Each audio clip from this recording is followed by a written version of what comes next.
Namaste, everyone. Welcome to our webinar, certificate program in Sanskrit Proficiency. Let's see, I want to just welcome Parvati ji to join us here. I think there might be some connectivity issues going on. Namaste. Namaste. Can you hear me? Yes, and I'm trying to just find the slides you sent me. 1 second. Okay. Yes, I can hear you. You're a little soft. Okay. Okay, I can hear you better now. Yes. Okay. Namaste, everyone. Welcome.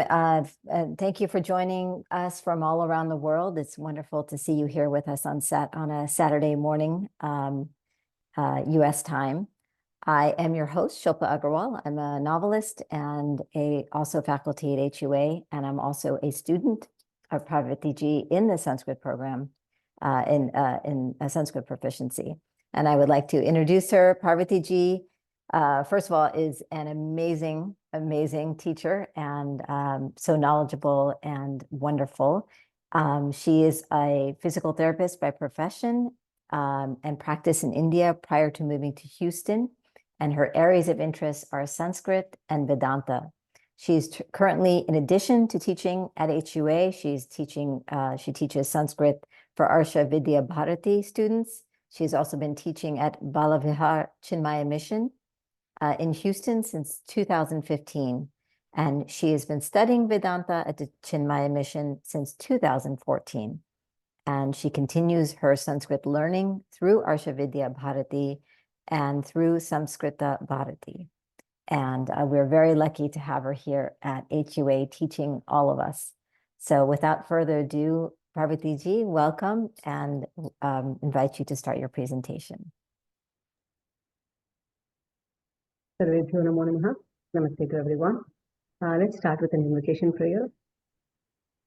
Om Sahana Vavatu Sahanau Bhunaktu Sahaviryam Karavavahai Tejasvinavadhitamastu ma vidvishavahai. Om Shanti Shanti Shanti.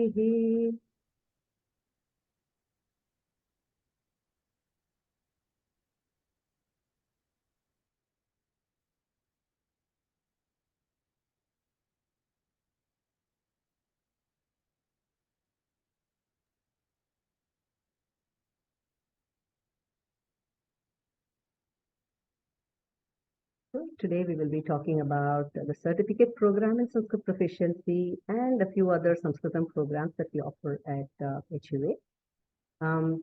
We have the certificate today, specifically the certificate program in Sanskrit Proficiency is also goes by CPSP, which leads to the master's level courses in Sanskritam. The certificate program of Sanskrit Proficiency, it's a 4-year program which is divided into 4 phases. I'll talk about the different phases and how many courses, what's the duration in a little bit. First, to talk about the program itself. It is a program for those who may not even know Devanagari script, may not have any Indian language backgrounds. Nothing is assumed when you start this course. So it is for beginners. We start from Devanagari alphabets, from vowels and consonants, the combination alphabets. Everything can be learned at our beginner program, which we will start in April. So this is today's webinar will mostly focus on that first quarter where a student comes in with little or no knowledge of Sanskrit. But we also have other programs. I'll talk about that too towards the end. And this course is this program is a 4-year program, and it has 4 phases. Each phase has 4 courses, and each course lasts 1 quarter, a 3-month period. There will be 10 live sessions for each quarter, of 1.5 hour duration, and each course is of 1.5 credit hours. So the total program is you will get 24 credit hours. Our CPSP program is taught initially in English, and slowly we progress to a mix of English and Sanskritam.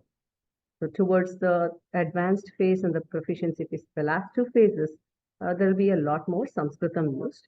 Initially, though, it is going to be a lot of English usage. Though the vocabulary and everything is going to be in Sanskritam, but there will be a lot of English. The explanation is going to be in English. And the master's level programs comes after this. Once this 4 years of program is completed, the student is ready to take the proficiency test in Sanskritam to gain an entry into the master's level courses.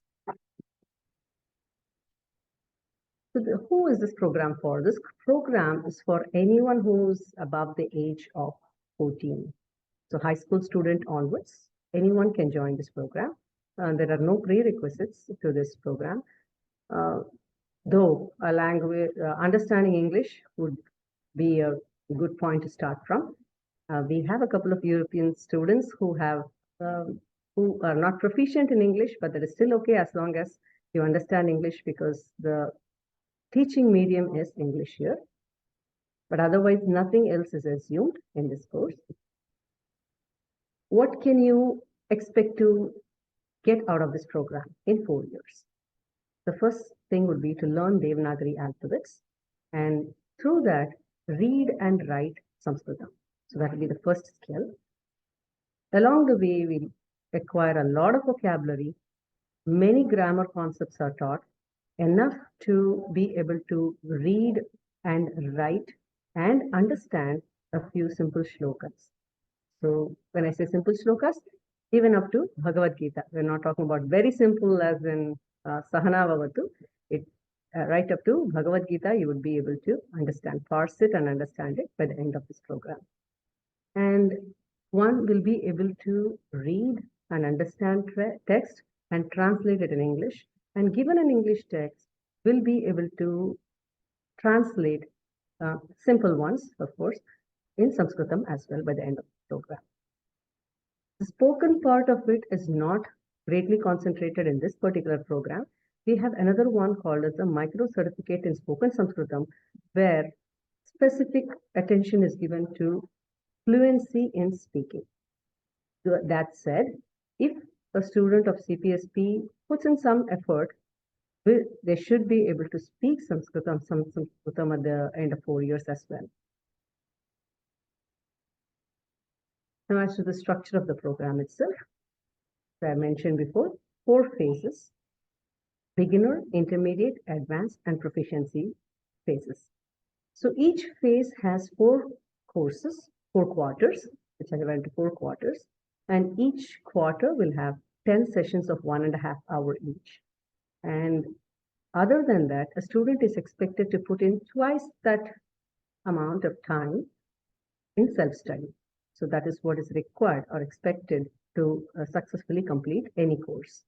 And when I say 3 hours of self-study, materials will be given, resources will be provided, homework questions will be given as exercise, so to practice on one's own. And those homeworks will be graded, feedback will be given, and there will be an exam at the end of every quarter for the student to assess how far they have come.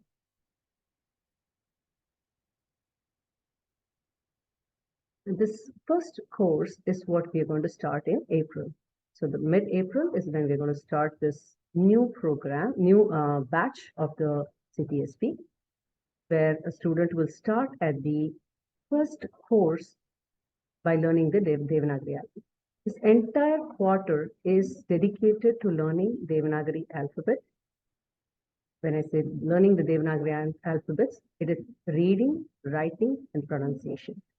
And then we also do the Varnamala, taking a word and splitting it to see what are the different combination letters that are there in it, and also being able to put together these alphabets and form a word. This is a very important skill that later helps us with learning grammar concepts like Sandhi. So that is what is expected in the first quarter, learning Devanagari alphabet. If you're thinking, I already know Devanagari alphabet, not a problem. We have other courses and you can gain a lateral entry into those courses if you have knowledge of Devanagari script, or if you already have taken some Sanskritam before, either in school or through other online medium or self-taught, you can always gain lateral entry based on how much knowledge you have. But this first course is going to begin at Devanagari script, and the pronunciations. Specific attention is going to be given to pronunciation. That's a very important skill. So reading and writing simple words would be the objective of this course. And then the next one will concentrate on reading a little more elaborately than before. Reading sentences, reading small stories. At this point, simple nouns, pronouns, and present tense verbs will be introduced, and the students will be able to form simple sentences, construct simple sentences on their own. From there, we move on to introducing plural forms and a few more tenses. We have about 10 kinds of verbs in Sanskritam.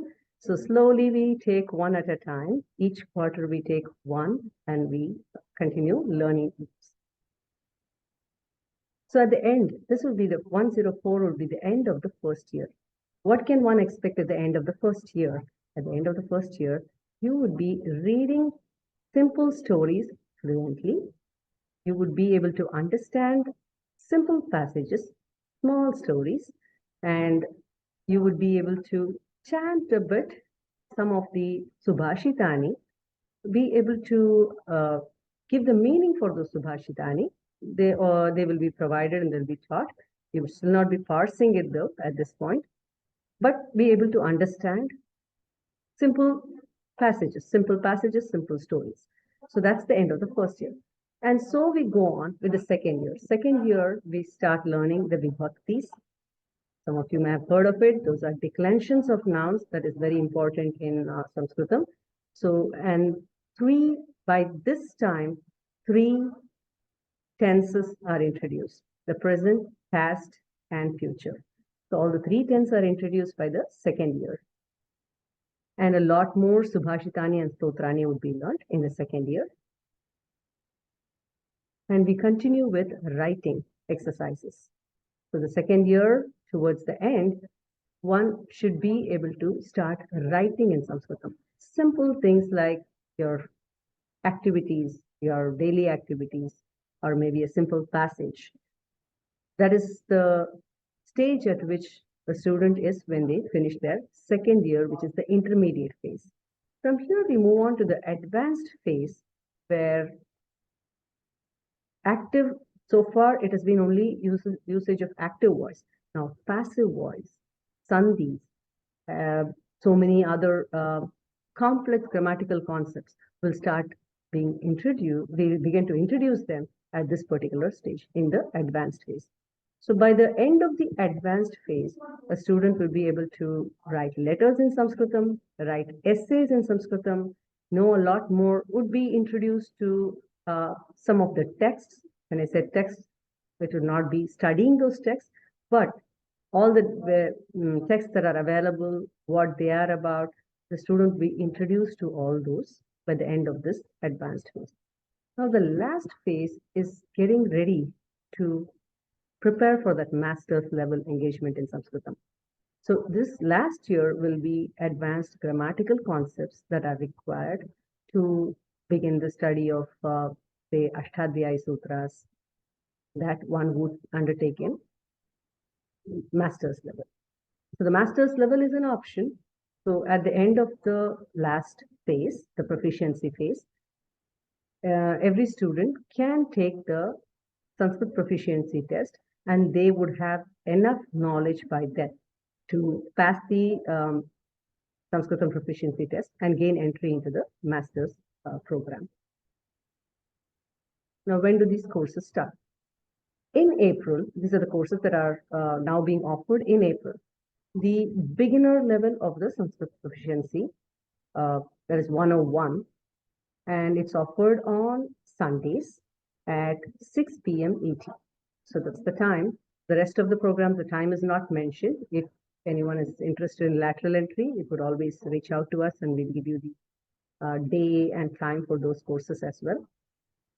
The other courses that are offered is the third quarter of the beginner level, the third quarter of the intermediate level, the second quarter of the advanced level, and the first quarter of the proficiency level.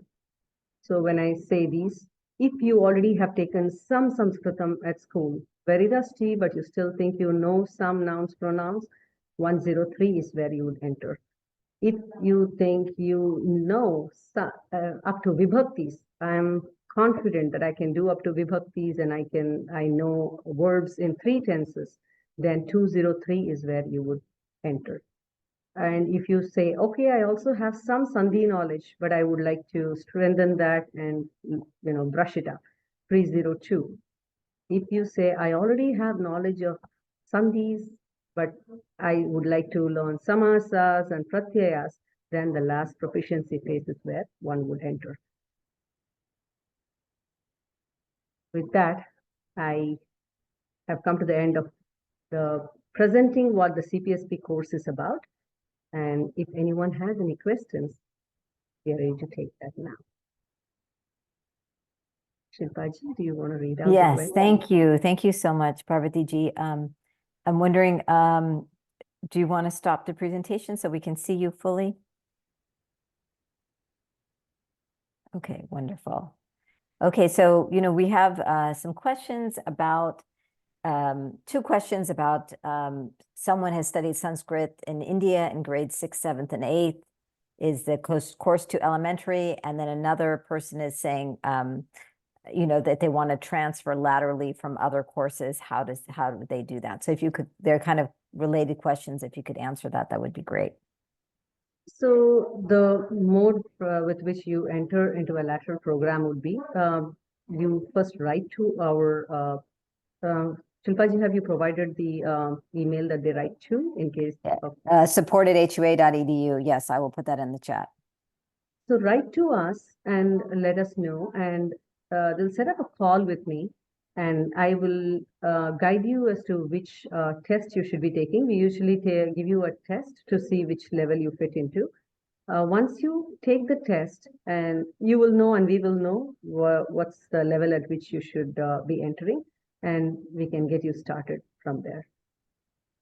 Okay, great. That sounds great. So again, please put your questions in the Q&A. That way it's easier for me to see. So another question would be, so yes, start by writing to support@hua.edu. They will direct you to Parvati ji, and you can have a conversation and figure out what's the best course of action if you're transferring laterally. Next question is, okay, do we have to enroll for all 4 years, or can we take, this is a registration question. I'm going to take that afterwards. I think, I can answer that, Shilpaji, because many of them will questions, so I would like to start with that. Okay. Once you enter into a program, it is recommended that you enroll for the 4 years of the program, because that is what it takes for you to appreciate the language a little bit. From then onwards, if you want to continue to the master's level, or it doesn't have to be master's level, you could take up studying Raghuvamsham, you could take up studying some other literature or text on your own.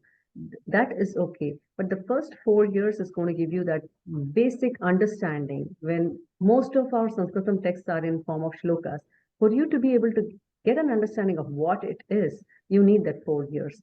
And Shilpaji would agree. First year, she thought, okay, I know some Sanskritam. And the second year, you know how much more you didn't know and how much more you had to gain. So 4 years, since we only have classes once a week, and it takes time for you to acquire enough skill to appreciate what the language is. And that is why the 4-year program is designed. Anywhere, if you take 1 or 2 years and drop, you haven't gained much. It's not complete. So I would recommend everyone to sign up for the entire 4 years. Another thing that happens is it gets tough after the second year or third year. There's always this tendency, do I want to register for the next year or not? This is so tough. But if you've already registered, you keep going forward. And by the time you realize you're done with your 4 years, and you know Sanskritam now. So it helps to register for the entire program. So I would recommend everyone register for the entire program rather than register in bits, to say, okay, I want to try it out. Usually, when you get into something, you will finish it. If you say, I want to just put one foot in and see how it is, it doesn't get done. And that quarter of yours is wasted. If you do one quarter and drop out, that quarter of yours is wasted. So I would seriously recommend everyone to consider signing up for the entire program.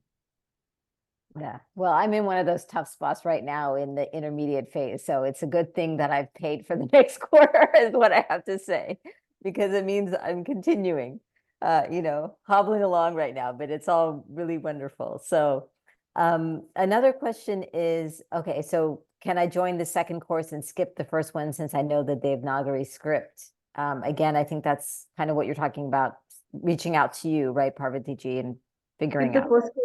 To skip the first course, one doesn't even have to take a test. If you think you know Devanagari script, you don't even have to take any test. You can directly go into the second year.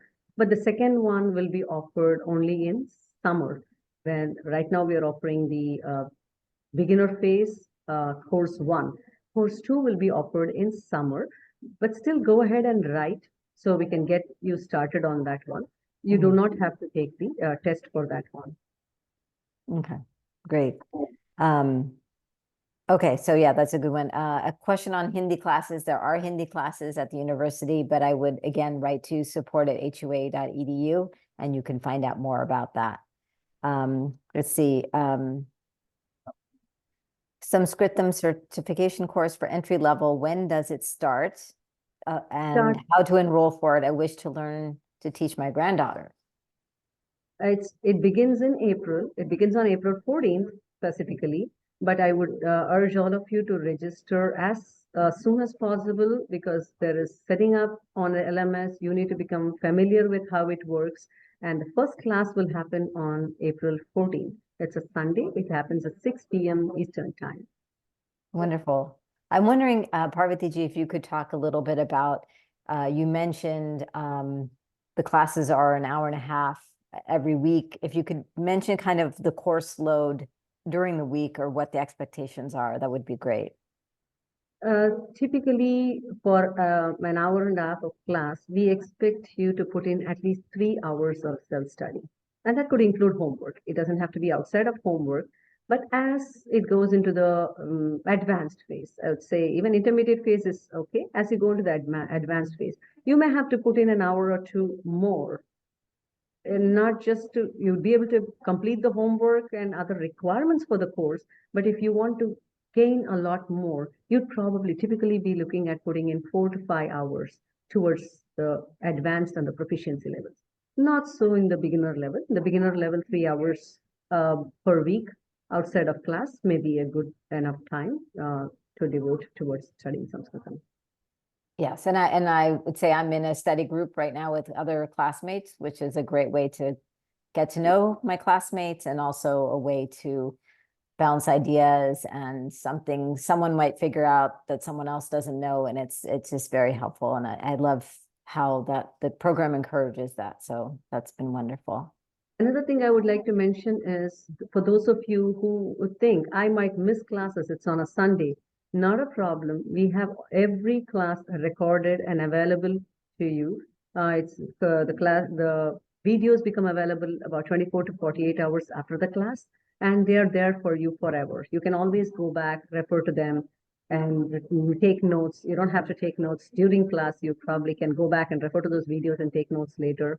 A lot of notes I usually provide it myself with these faculty. We put in notes and resources for you to study from as well. So it's pretty much, there's a lot of help that you will be getting from us as well. Wonderful. I'm wondering if you could speak a little bit about, I know that you send us books and we have books that we're working with, but also on the LMS, there's a ton of resources for each quarter that we, if you could kind of just touch upon both of those things. So typically, whatever, let's say you take the beginner level course, you will be learning the Devanagari script. So your alphabets and what we talked about Varnamala with examples and audio recordings for you to listen to, at home when you want to practice those alphabets. All those are provided on the LMS. These are all things that are uploaded on the LMS and available for you to use during the quarter and anytime later too. They are never taken out. You have access to every course that you have already taken previously as well, and you are never out of that. So you can always access those, the previous quarter's recording, the previous year's recording, and previous year's resources. Everything is available for you on the LMS other than the textbooks that are shipped to you. Wonderful, wonderful. And then can you tell us a little bit more about the tests, the quizzes, the homeworks? There's a question here about how many are given, how they're scored and graded, things like that. So there will be 5 homeworks for the course. So this is 10 classes and 5 homeworks. So you typically have about 9 to 10 days to complete a homework, and each homework will carry about 10 points, 10% of the grade. That is 50% in homeworks and assignments itself. 20% of the grade will come from attendance and participation in class. And the quarter end exam will be for 30%. It'll go towards 30% of the grade. And the quarter end exam will typically be something that it could mostly be objective types. Sometimes you're asked to write. In the advanced levels, you'll be asked to write a little. Typically, the homeworks will, of course, have you writing a lot more and uploading. Everything is going to be in the LMS. All your homework is going to be, whether it's an audio recording, whether you record yourself and upload, or whether you write whatever you're writing and upload, it's all going to be on the LMS. Every homework will have to be uploaded on the LMS. This is something each one of you should learn how to familiarize yourself with, how to work with the LMS. The classes conducted are going to be through Zoom, and all material posted and the homework submissions, everything is going to happen on the LMS. For those of you who didn't know what an LMS is, it's a learning management system. I keep using LMS and assume that knowledge. Learning management system. It's not very hard. Once you get started, our tech team, our admin team they're all there to help you out. They will, if you have any questions, you could always write to support and they help you. Correct. And also before your first class, you'll be getting information from the university and it'll give you the exact instructions, very easy tutorial on how to access your LMS, how to access your class, how to click on the link for your first class. Everything is going to be, is given to you. So there's no worry about that. Parvatiji, so students, these classes are open to students from all over the world. Is that correct? Is there? Because it's all happening online. Though soon we will have sessions which probably we will invite people to our campus in Florida. I'm currently at our campus in Florida. There we have that in the plans. We might invite students to come over so they can meet in person and have sessions maybe once a year or something like that. We are planning to put together something like that. That may be required in the future. But for now, it's online. And there is nobody is barred from enrolling. Everybody all around the world can enroll. The timings, however, has to be noted. Most of the times mentioned on our website will be Eastern Time Zone USA, Eastern Time Zone. That said, we do have students who are in the European time zone for whom if the time does not work, we always make arrangements for them to either catch up with the recordings or try to offer them a class that is more suitable to their timings. Mm-hmm. Okay, great. And you can find the timings on the because each one has a different timing. Each that's correct. It's offered on days. Different courses are offered on different days, a different timing. So that is something that depending on which course you're enrolling yourself to, you will have to look at our website to find those details. Right. Okay. If there's a question about discounts for courses for African students or students from India, and that would be, again, a question to send to support at HUA. That's right. Pragyaji will be here shortly and she would be able to take those questions. I will take the questions pertaining to the courses themselves and academic questions. In terms of the books that are required for the course, there's a question here about can are the books sold online? Is it maybe a good idea to look through them before deciding upon enrollment? Question about that.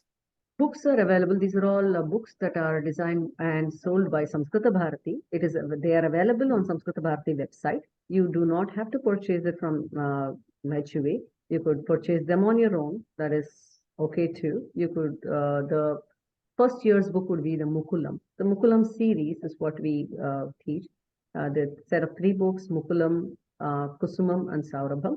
So the last year we will take up many resources. It is not going to be one book in the proficiency phase. The first 3, of course, would be Mukulam, Kusumam, and Saurabham. If you want to take a look at those books, they are Samskrita Bharati books. Okay, great. We have somebody, Damarji saying, this course seems too difficult for me. I'm recovering from a stroke and have physical limitations. Again, thank you with love and gratitude. So there are students, we do have students who are elderly, who have a lot of limitations, but they've been doing very well. It helps them. The learning, the chanting, and even listening to Sanskritam seems to heal them. It really does help. You could probably give it a try and see for yourself how it works for you. Yes, I agree with that. I agree. This is very different than just learning a language like you did in grade school. Learning Sanskrit is there's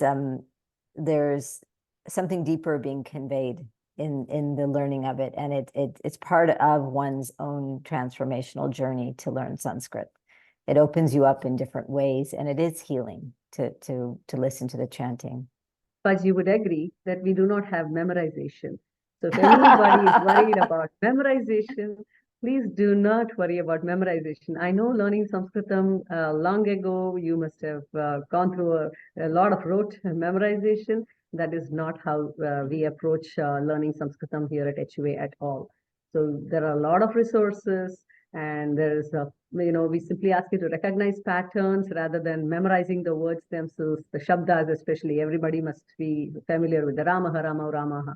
We don't do that. We do not sit here and chant those. We do not learn it that way. There are many resources, many ways in which you can learn to use them, and the memory comes as part of your memory eventually as you use them. And that is what I tell to all my students. No need to memorize. I did not memorize it. I'm able to use all of them. So will you be able to?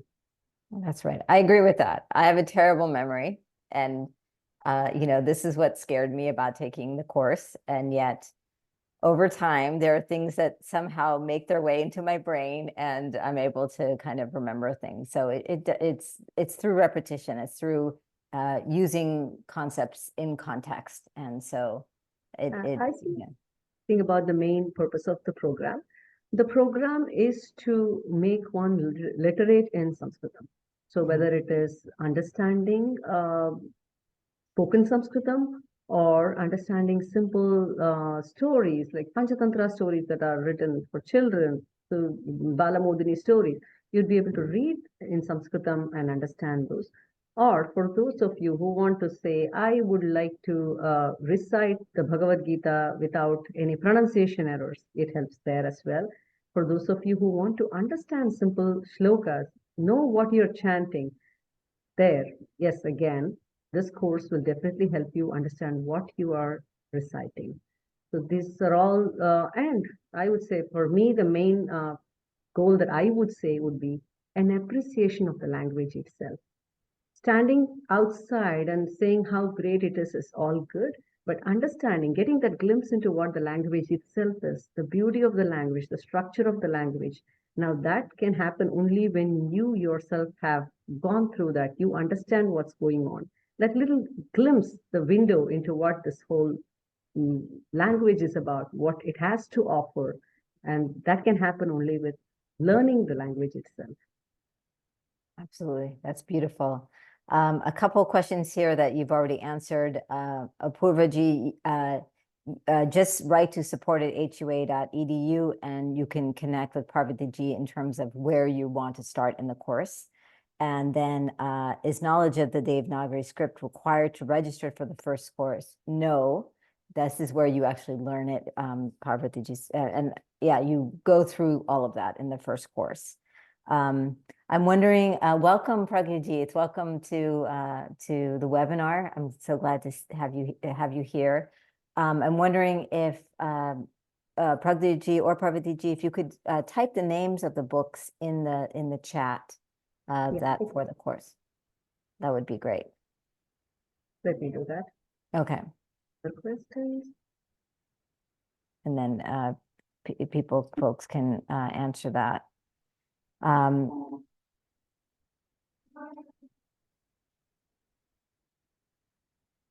if there's any other questions, please, yeah, there we go.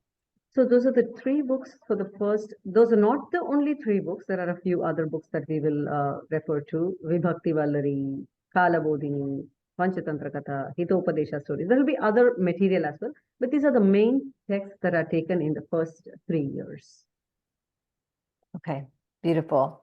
So yes, I think Pragyaji answered the question about receiving books in other countries. Yes, they are shipped and they are available. I think that is all the questions. Clarify on that one. The books are shipped to those who live in the United States. Okay. For those living outside, we will be providing them only a PDF. The PDF, right? Okay, fantastic. Thank you.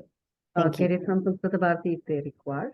Sanskrit Bharati USA is the only one that sells these books. It is not available in Bharat or any other countries, as far as I know. So they will have to get it directly from Sanskrit Bharati if they want it shipped. But a PDF will definitely be provided to those who live outside of the US. Perfect. Thank you so much. That is all the questions we have right now for you, Parvatiji. I'm wondering, I know you have to check out early. I'm wondering if you could leave us with a few last thoughts on the program. Yes, those of you who are still thinking about, do I want to learn this? Is this tough? I can assure you it is not. We take you step by step. We take you all the way from the beginning, from the alphabets. And even for those who think you know the alphabets, when you join our beginner program, you would find new things that you did not learn before. I can assure you of that. So start at the beginning. I would say sign up for the entire 4-year program, and it'll open up a new world for you. Sanskritam has done that for me. It is so beautiful. It's a language that we should not leave the earth without knowing. With that, I would like to conclude. Thank you so much. Thank you so much, Parvatiji. That was wonderful. I'm going to launch right now a poll in terms of, oh wait, this is not the right poll. I'm launching, I hope the poll got uploaded. Let's see if this is the poll. Yes, this is the poll. I'm launching the poll about joining. Already we have many people saying yes, definitely. That's wonderful. If you have questions, again, write to support@hua.edu and you'll have some answers to those questions. Thank you so much, Parvatiji. And Pragyaji is going to be taking over for any more questions. Thank you so much. Namaste. Let me conclude with the Shanti Mantra, and then if there are registration questions, Pragyaji will take that. Sure. Om Sarve Bhavantu Sukhinah, Sarve Santu Niramayah, Sarve Bhadrani Pashyantu, Ma Kaschit Dukha Bhag Bhavet. Hari Om Shri Gurubhyo Namaha. Hari Om. Namaste. Thank you. Dhanyavadaha. Okay. Glad to be here, Shilpaji. Namaste. I'm going to now pin you so that you are in the center here. So there's a question here about, will the recording be uploaded to the YouTube page? How do people access that? Okay. So all the students who enroll, they are enrolled and they are given access to the video recordings of each and every class. And the recordings will be on their dashboard in the LMS, not on YouTube. YouTube is a public platform. We do not post class videos there. So all the class recordings will be available along with the study material to all the students who enroll for the course, and they will have access to the video recordings as long as they remain an active student of HUA. We, as of now, currently, we explain that as even if you have not taken a course for almost 2 years, we consider you as an active student, so you will have access to all the video recordings. Only after, inactive status of more than 2 years or, 2 years and maybe 6 months or so, we deactivate the IDs.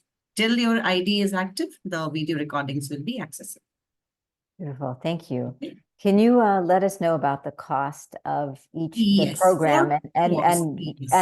and Sure. also it from what Parvati ji was saying, there's the idea is to register for at least 1 year or the full Yes, program. yes, Okay. yes. So basically we have a payment plan.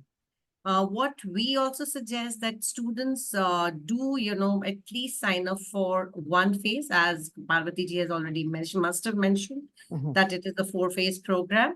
So what happens, why we stress upon phase registrations at least, is because of the, the momentum and the continuity. As you know, Shilpa ji, you've been taking the classes. The moment a person stops for even a quarter, waiting for the next cohort is a good gap of 6 months. So, that regular practice that is required, the momentum, everything breaks down. So that is why we suggest that students enroll. I would want to, we have payment plans for this. If you would want, I can share my screen and share the cost for the program. Okay, I will make you co-host here so that you Yeah. can 1 Because second. there are 5, 6 of them. So it's better that if the students, anyone who's interested can see this. Okay, so why am I not seeing? Oh, here I am seeing you under panelists. Okay, so Yeah, I can share. Yeah, I've made you co-host now. Yeah. Okay, Thank you. perfect. Thank you. Okay. So this is our certificate program in Sanskrit Proficiency. This is the page at hua.edu. And you all, whoever has registered for this webinar will get a recording of this webinar along with the registration links and details, and all of you, whoever is interested can always contact us. So we do have per credit fee is $200. This is how it is, and this is a 24 credit program. So if you, do a simple calculation, it becomes 4,800. All program enrollments will attract a non-refundable admin fee of $100, and $240 is towards the cost of books and the shipping that we charge. So the total cost, if we go by just the, the main 200 credit thing, is $51.40. $51.40. But we have the payment options available.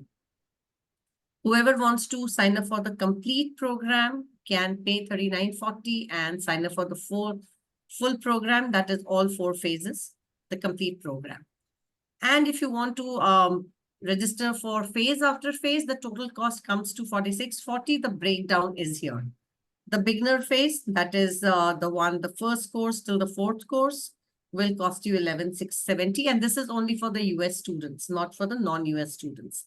Intermediate phase, that is the second round, the second year, is $1177. It's all, kind of just the variation that you see above 1,000 or 1,100, sorry, is about the books, the cost of the books. So here you see it's basically the ground, the basic fee would be 1,100 plus, whatever the book cost is. And students also have a choice to pay per quarter for the program. Eventually, they will end up paying $51.40, which is the full price. You get to save almost 20-25% on the program fee if you go by either, paying for the full program or if you pay for the phases. And at any point in time, and for all non-US students, since we do not ship the books to you, so you will not be charged the price of the books. The PDFs will be charged, but not the price of the books. All this will be sent to you. We are there to answer all your questions later as well. And once paid for the program, the phase, whatever you have chosen to, you will be contacted by one of us in the admissions team. And we will be, provided that you pass the previous quarter, you will be moved to the next quarter. This is how the entire phase payment and the enrollment plan works. Clear, or any questions on this? Pragyaji, could you talk a little bit about which programs are starting in April? Okay, And in yes, terms of sure. like for each year? April, spring, we are starting with the first course, that is 0101. Okay, spring, we will have the first course. All of you can, here's the web page. Whenever you want to see, you can just scroll down and you have all the courses right here. You can just click.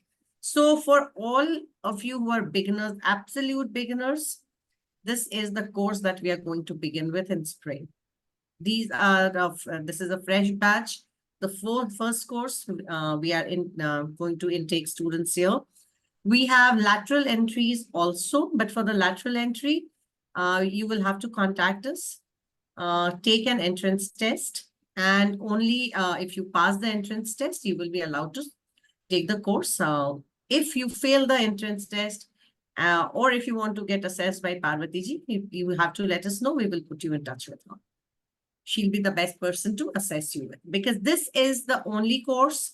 0102, the next course we are not offering this quarter. These are the only two where students can enroll without taking an entrance test. So this is a very basic course, just the, alphabets and simple words. So whoever is comfortable with that can move to 0102. But we are not offering that this quarter. 0103, the third course we'll be offering.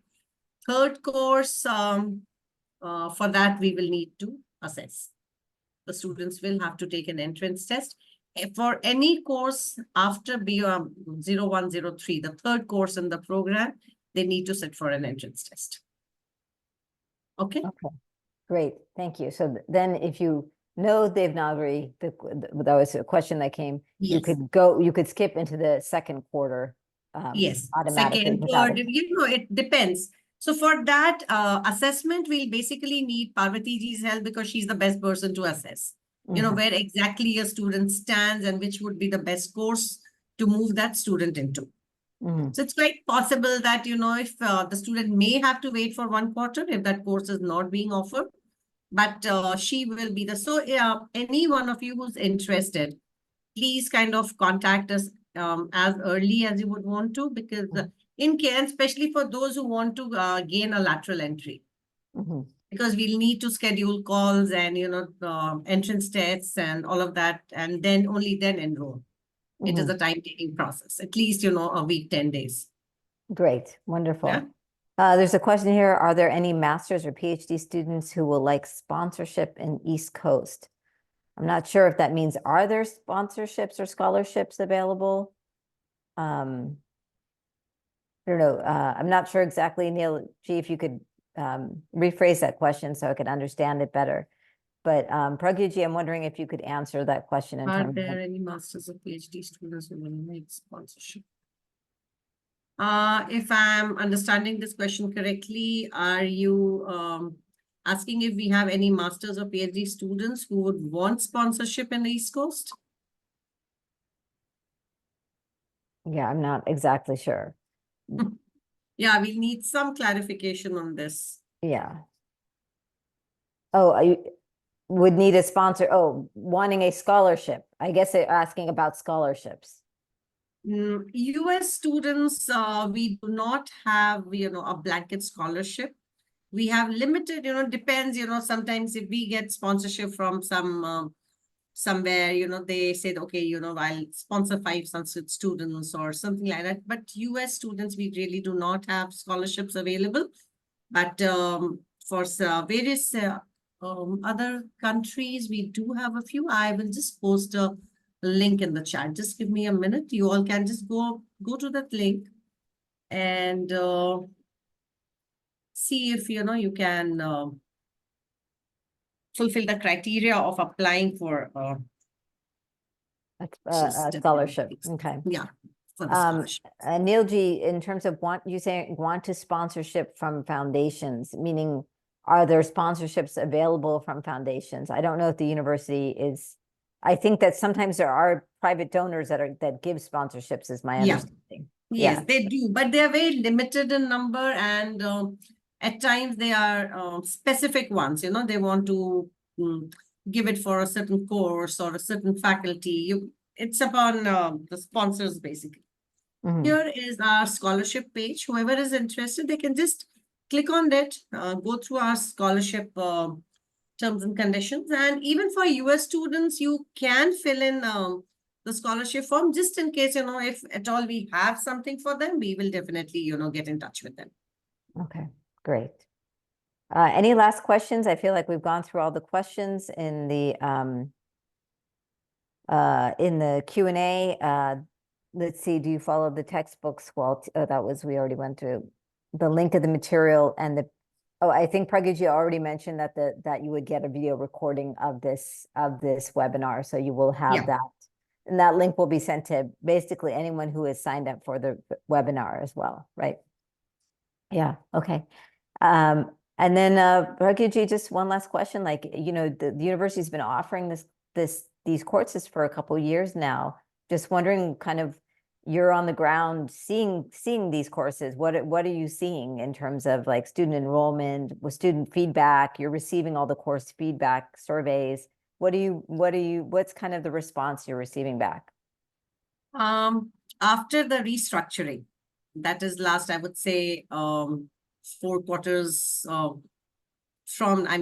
ago, we've been getting great responses. People are now, because now we have kind of, we took the student feedback and we slowed down the pace of especially the first few courses, to have everyone come at least, not everyone can be at the same level at any point in time. Still, students are now enjoying their journey, getting to learn Sanskrit, because it's not fast paced. They are doing it at their own time, their own leisure. It's slow paced. And Parvati ji, one of the most favorite teachers at HUA, that I can definitely, with complete clarity, I can say that.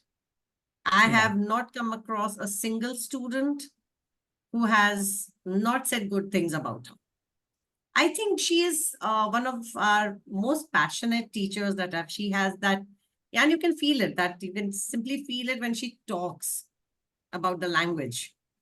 And this course definitely, for people who want to get initiated into Sanskrit, people who are already into Sanskrit and would want to take it a step further, people who would want to get into masters in Sanskrit.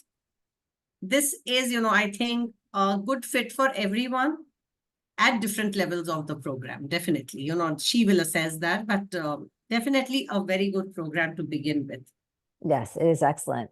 Neilji here, Pragyaji, just mentioned that he would like to sponsor some students. So I'm wondering if that's amazing, incredible. Thank you so much. Yeah. I'm wondering if you could put your email address and you guys could connect. Neilji, if you could reach out to Pragyaji, she can help arrange all of that. And that's what a wonderful gift. All of you can. I'm putting my email ID and my phone number. Whoever wants can always, get in touch. Okay. So there you go, right here on this webinar. That's wonderful. So yes, Neilji, if you could get in touch with Pragyaji, and that's do you see in the Q&A Pragyaji Neil's email address? Yes. No, I do not. Okay, wait, I'm gonna. Address. Yeah, I saw it. I got it. Thank you so much. Can you grab that? That way you guys can be in touch. Okay. I did. You have it. Okay, great. So I think that's all the questions. Let me just see if there's anything else in the chat. Okay, great. So I'm so glad you both will connect, and thank you everyone for joining. Thank you so much, Pragyaji, for taking all these questions. You're welcome. And for sharing kind of what you're seeing on the ground floor at the university. It's wonderful. And thank you everyone for joining us today. Any last thoughts, Pragyaji, before I sign off? No, I would want to, all of you who are interested, please do take the class. It will be worth your time. Yes. It's worth your time, yeah. I second that as a student, it's tough, but it's been a wonderful experience. So, and And Parvati ji is an incredible teacher, and I also yes. enjoy all of my classmates as well. And especially if you want to get kind of initiated or kind of indulge more into Hindu philosophy, I think some knowledge of Sanskrit is definitely required. Okay, wonderful. Oh, there is one last question about the learning Sanskrit through the Bhagavad Gita for 4 years. Could you talk about the difference in the two programs, please? Learning Sanskrit through Bhagavad Gita is a program where shlokas from Bhagavad Gita are taught to you bit by bit, like kind of say, I will not be able to exactly explain in academic ways, but it is basically taught in Sanskrit with, like what is the Sandhi Vichhed in that, if there is a Samasa in that, what are these words, and also in translated in English, not exact translations, but you will learn Sanskrit as it is in Bhagavad Gita shlokas. But for that, beginners will find it very difficult. You need to at least have some kind of a proficiency so that you don't feel lost, at least to be able to comprehend, to be able to understand what is being said, and, those details that you are taught, if whatever it is in the shlokas, they teach you those, the grammatical aspects of every shloka along with the explanations. Beautiful. So that would be, I think, it won't be for people who are at a beginner's level. At least, someone who knows some simple sentences, people who can understand, listen, and at least, if not very fluent in speaking, but at least some of it. Beautiful. Thank you. So, okay. Namaste. Thank you so much, Pragya ji. Thank you to everyone Namaste, who has everyone. joined from all over the world. And thank you so much, Neil ji, for your generous contribution. Yeah. I'm wishing everyone a beautiful Saturday. Take care. Thank you. Thank you, everyone. Namaste. Namaste. Bye-bye.